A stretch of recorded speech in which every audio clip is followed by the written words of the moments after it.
Hey, Kinder here. I'm going to do a video today for those of you who are struggling with nagging, persistent upper hamstring tendon pain. The medical term for this is proximal hamstring tendinopathy, which is when you get pain up high near the sit bone where the hamstrings attach. Why does this area of the pelvis tend to stay so stiff and achy?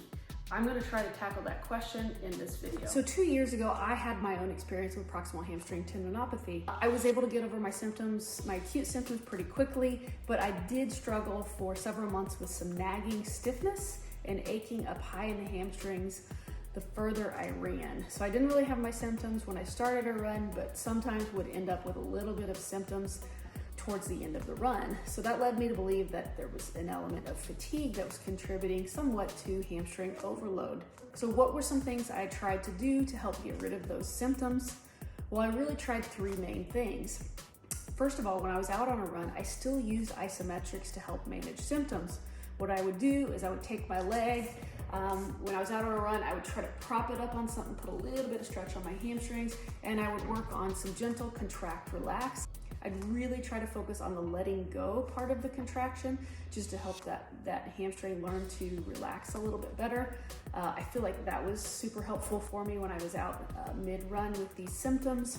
The second thing I did that I really think helped me better manage my symptoms in the late stages of my rehab was hamstring strengthening.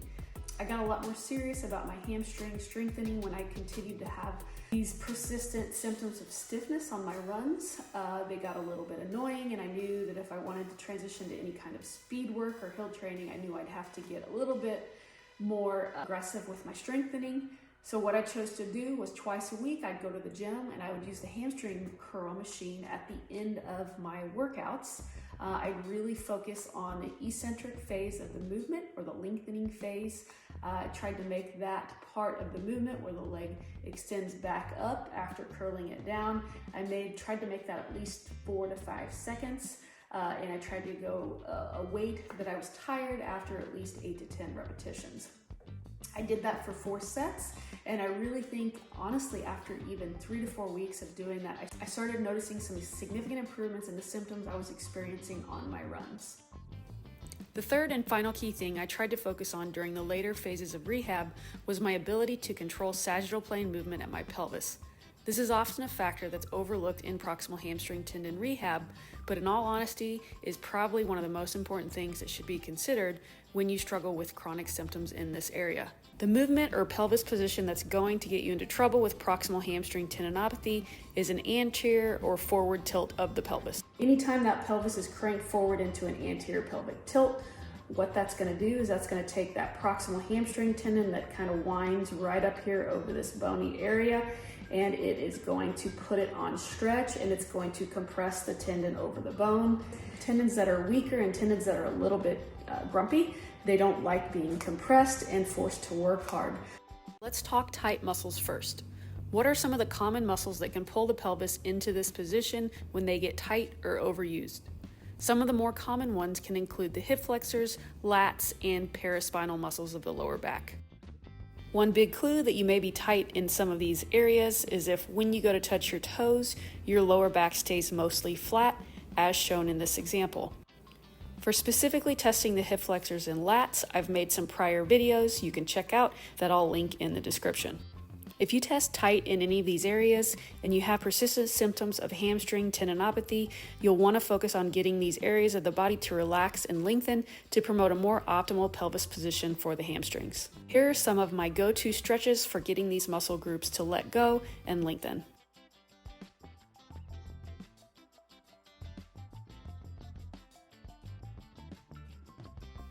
The next and perhaps most important thing to consider about anterior pelvis tilt is learning how to better actively engage the muscles that help to tilt the pelvis backwards or posteriorly.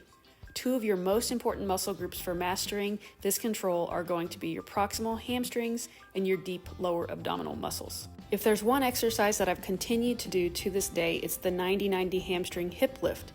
This is a fantastic motor control exercise for learning how to use the proximal hamstring muscles to posteriorly tilt the pelvis. This can be done with both feet on the wall and can also be done with a single leg focus by assuming the bridge position with a posterior pelvic tilt and slowly peeling one foot on and off the wall. To hit the lower abs, an exercise that I commonly used was this modified version of the dead bug.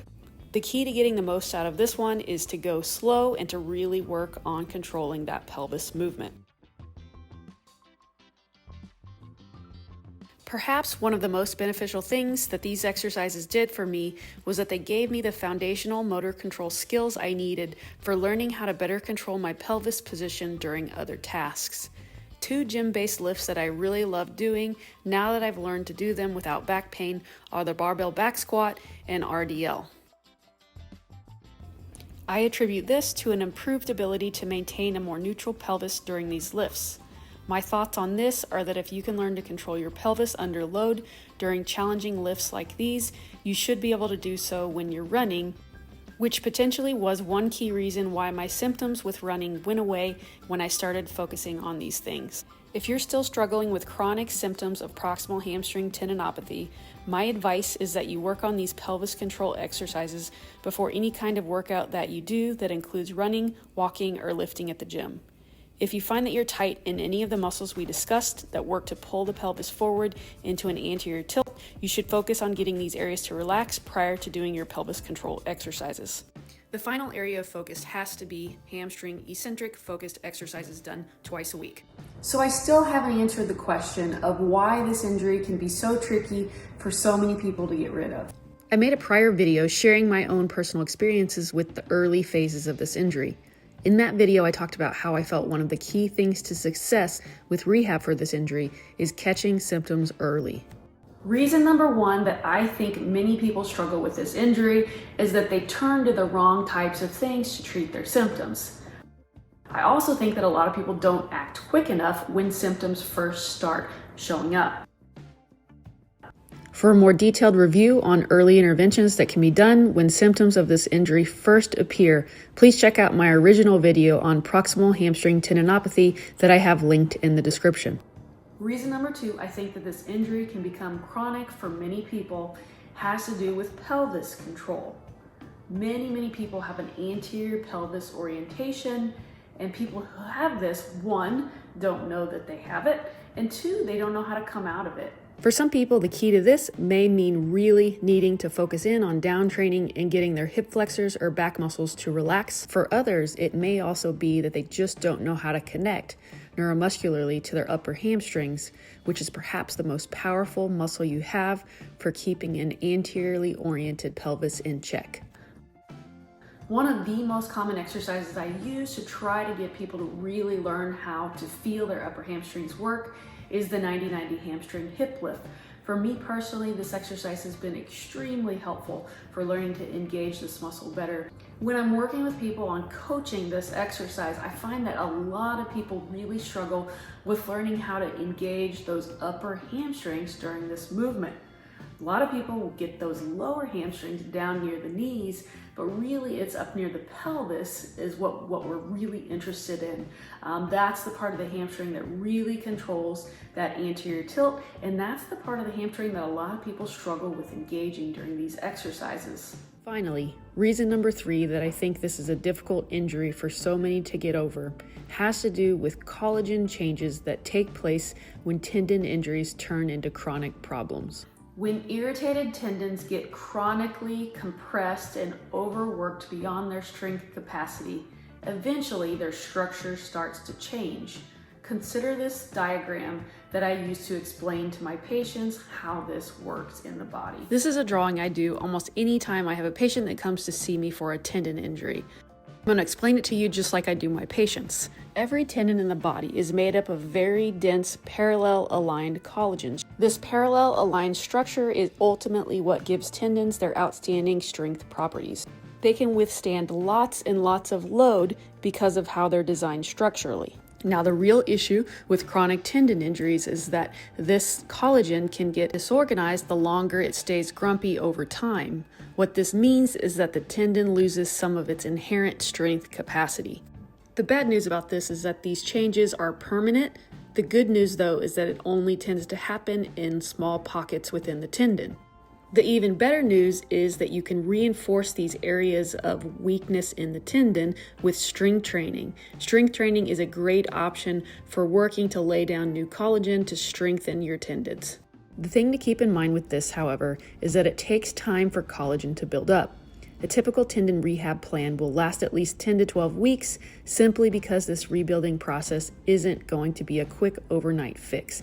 It takes time to lay down new collagen and make a tendon stronger.